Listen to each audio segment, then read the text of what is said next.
Hi guys, welcome to Bihar board commerce YouTube channel. जैसा कि आप लोग पिछले वीडियो में देखे 2021 का जो सेंटअप एग्जाम का एमसीक्यू था 1 से 20 तक करवाया। अब 21 से हम लोग 70 तक करेंगे। तो क्वेश्चन नंबर 21 है greater than is equal to is a n. तो ऑप्शन है instance, option B design, option C data type, option D operator. तो इसका आंसर हो जाएगा option D operator. Question number 22 which is encapsulated in a class. Option है program, option B function and data, option C file and disk, option D variable and constant. तो इसका answer हो जाएगा option D variable and constant. Question number 23 which is an abstract data type. Option A class, option B double, option C int, option D string. तो इसका answer हो जाएगा option A class. Abstract data type का कुछ example जैसे होता है array, list, map, queue, set, stack, table, tree and vector. Question number 24. Which is correct for inheritance? Option A animal to cat, option B variable to constant, option C log to key, option D data to program। तो इसका answer हो जाएगा option D data to program. Question number 25 column और field of a table is called. Option A data type, option B row name, option C attribute, option D entity name. Database में column और field को हम लोग attribute बोलते हैं। Question number 26 router is a. तो router एक प्रकार का नेटवर्किंग डिवाइस होता है, तो इसका आंसर हो जाएगा option A device. Question number 27 to perform input output operation in CPP we must use dash header file. तो सी प्लस प्लस में इनपुट आउटपुट ऑपरेशन परफॉर्म करने के लिए हम लोग ऑप्शन ए को टिक करेंगे जिसमें IO stream dot H. Question number 28 CPP are also called. CPP मतलब C plus plus, CPP keywords are also called. तो इसका आंसर हो जाएगा option D reserve words. Question number 29 DBMS stand for. तो इसका आंसर हो जाएगा option A database management system. Question number 30 combination of two or more networks beyond geographical limit is called. तो इसका आंसर हो जाएगा option A wide area network. Wide area network का सबसे बड़ा एग्जाम्पल है इंटरनेट जो हम लोग यूज करते हैं। Question number 31 which operator has highest precedence in star slash percentage. इन सबका परसेंटेज प्रेसिडेंस सेम होगा। Question number 32 what will be the output of the following line of code. Int a semicolon a is equal to 10 semicolon a plus plus semicolon cow smaller than a semicolon। इसका answer हो जाएगा option number A.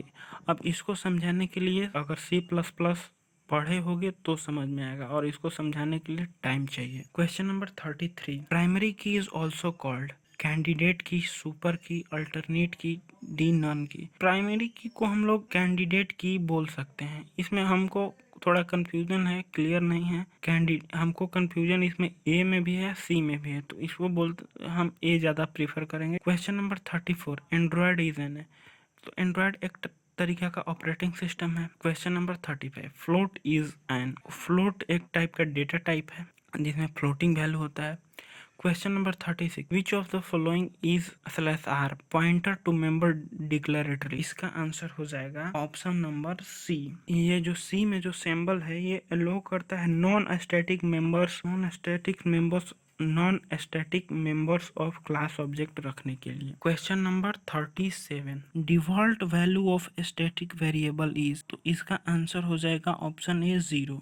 Static variable का default value 0 होता है। To perform input output operation we must use. Option number C होगा क्योंकि ये जो हेडर फाइल है एफ स्ट्रीम ये सारा इनपुट आउटपुट ऑपरेशन का सारा फाइल अपने अंदर रखता है।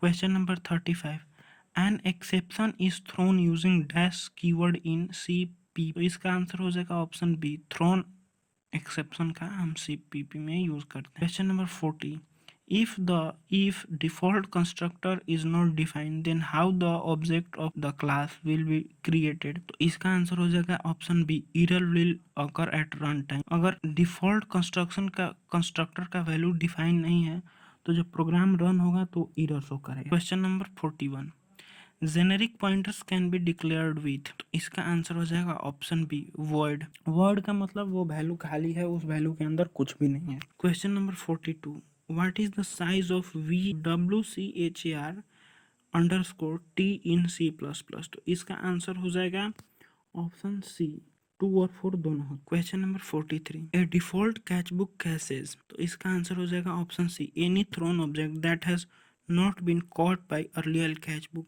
ऑब्जेक्ट कहने का मतलब कोई भी इंटीजर या कोई भी डेटा टाइप अगर पहले से कैचबुक में नहीं कैच किया हो तो ये कैच कर लेता है। Question number 44, format flags may be combined using, तो इसका आंसर हो जाएगा option A, the bitwise or operator. Question number 45, the use of the break statement in a switch statement is, इसका आंसर हो जाएगा ऑप्शन ए, ऑप्शनल।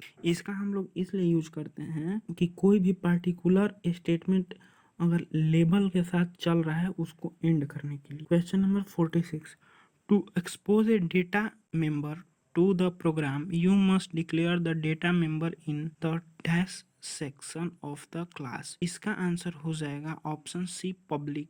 कोई भी data member को अगर डिक्लेयर करना है तो पब्लिक कमांड का यूज करेंगे। Question number 47, which of the following is valid character for numeric literal constant, तो इसका आंसर हो जाएगा option D, a percentage. Question number 48, a function that changes the state of count object is called, इसका answer हो जाएगा option C, manipulator. Question number 49, a C++ program contains a function with the header int function double d char c, which of the following function header could be used within the same program, तो इसका answer हो जाएगा option B, int function, int D और char C. Question 50, when the compiler cannot differentiate between two overloaded constructors, they are called option C, ambiguous। Question number 51, if you design a class that needs special initialization task, you will want to design a, इसका answer हो जाएगा option C, constructor. Question number 52, which type of statement does not occur in computer program, इसका answer हो जाएगा option C, Daniel. Question number 53, the new line character is always included between, इसका answer हो जाएगा option C, control string. To be called object oriented programming language must allow. Question number 54, इसका answer हो जाएगा option C, क्योंकि OOPS programming language का concept ही होता है encapsulation, abstraction, polymorphism and inheritance. तो ये चारों ऑप्शन में से इनहेरिटेंस है, तो इनहेरिटेंस पे हम लोग टिक कर देंगे। Question number 55, a function that returns no values to the program that is called, इसको हम लोग बोलते हैं टाइप वॉइड। वॉइड मतलब खाली, इसमें कोई फंक्शन नहीं है। 56, the keyword use to define a structure is called, option हो जाएगा C, struct. Question number 57, what is the worst case, तो इसका आंसर हो जाएगा option B, O n log into n। Question number 58, there is not base criteria in a recursive program, the program will be, इसका answer हो जाएगा option A, not be executed, वो program execute नहीं होगा। Question number 59, the depth of complete binary tree is given by, वो इसमें से binary tree का डेप्थ निकालना है, तो ऑप्शन इसका हो जाएगा option D, dn is equal to log into 2n+1। तो कंप्लीट बाइनरी ट्री में जितने नंबर्स ऑफ नोड्स होते हैं उसका अगर डी है तो 2 का पावर डी और हाइट लॉग इंटू n+1 होगा। Question number 60, the postfix form of the expression a+b into c into d minus E into f/g is, तो इसका आंसर हो जाएगा option A. Question number 61, which data structure is needed to convert infix notation to postfix notation. इसका answer हो जाएगा option D. अगर left to right scan करने के बाद अगर कोई ऑपरेंड मिल जाता है तो उसको ऐड कर देंगे पोस्टफिक्स में और ऑपरेटर और पैरेंथेसिस को स्टैक में ऐड कर देंगे। Question number 62, one can convert a binary tree into its mirror image by transferring it into post order. इसका आंसर हो जाएगा option C. Question number 63, for an undirected graph with n vertices and e edges the sum of degree of each vertex is equal to। तो इसका answer हो जाएगा option B 2। क्वेश्चन नंबर 64, create table student name student what type of statement is this. तो ये DDL statement. Question number 65, to remove a relation from an SQL database we use the command. इसका हम यूज करते हैं option D, remove command. Question number 66, which of the following expression is in the sum of product SOP form. इसका answer हो जाएगा option D, A into B plus C into D. Question number 67, the symmetric reduction of logic circuits is accomplished by. इसका answer हो जाएगा number A, using Boolean algebra. Question number 68, the term used to collect the information about an object and place without physical contact is called। तो इसका answer हो जाएगा option D, remote sensing. Question number 69, computer network keys है। तो इसका answer हो जाएगा option D, collection of hardware component and computers interconnected by communication channel sharing of resources. ये एक नेटवर्क में सब चीज़ होता है, तो ये हो जाएगा। क्वेश्चन नंबर 70, प्रोटोकॉल इसे। तो प्रोटोकॉल इसमें हो जाएगा एग्रीमेंट। ये प्रोटोकॉल एक प्रकार का रूल होता है कि कोई भी डिवाइस एक दूसरे से कैसे कम्युनिकेट करेगा। तो इसका आंसर हो जाएगा option A, agreement on how communication and डीटीज आर टू बी कम्युनिकेटेड। तो आज के लिए बस इतना ही, फिर मिलते हैं शॉर्ट क्वेश्चन के साथ अगले वीडियो में।